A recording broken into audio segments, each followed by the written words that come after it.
Good morning, everyone. I would like to thank all the delegates from all over the Cordillera participating in today's most awaited event, the Cordillera Festival of Festivals 2024. Palakpakan naman po natin silang lahat. The officialdom of all the different local government units who are here to show support and join in this celebration of unity. Our beloved Mayor, Benji Magalong of the City of Baguio, with his lovely wife, Madam Marlene Magalong. Our Congressman Mark Go, represented by his beloved wife, Madam Solgo. All of the members of the Baguio Council who are here today and who also join us in the parade. Our distinguished guest of honor, representing the Secretary of Tourism, Under-Secretary Maria Paz Valderosa Abubakar, who is also a daughter of Baguio. May I also acknowledge the presence of a dear friend, all the way from the Department of Tourism Region 12, Sub Sergeant, Director Nelia R. Arena.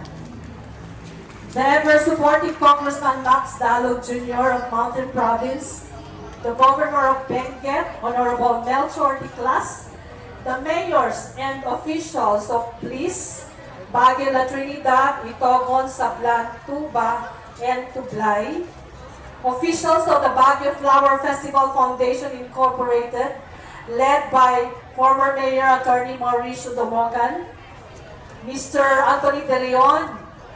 Palakpakan nyo naman sila, mga PFFI Foundation.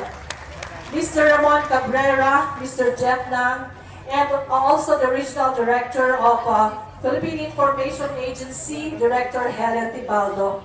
Chairperson of the Baguio Tourism Council, Madam Gladys Vergara. Representatives of our partner regional line agencies coming from NCIP CAR, PIA CAR, Dole CAR, DSWD CAR, DFA Baguio, DPWH CAR, and all the members of the Regional Development Council, including the members of the representatives of the private sector. We also have our Presidential Assistant, Antonio Tabora. Welcome to this event, sir. Ladies and gentlemen, again, magandang umaga sa ating lahat. Today, the essence of the Cordillera region resonates more strongly than ever as we gather for a day that promises to be memorable, the Cordillera Festival of Festivals 2024. This extraordinary event is a profound celebration of our rich culture, showcasing the finest offerings of our region. 3 years ago, the vision behind the Festival of Festivals was conceived by the Department of Tourism, Cordillera Administrative Region, and the goal is to celebrate our culture and heritage as the foundation of tourism, positioning the Cordillera not only as a gateway to Northern Luzon's breathtaking natural wonders, but also as a premier culture and heritage destination.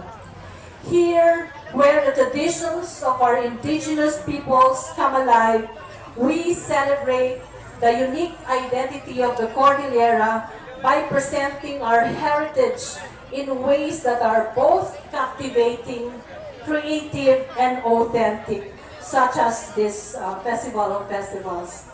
As we come together today, we are not just celebrating individual festivals.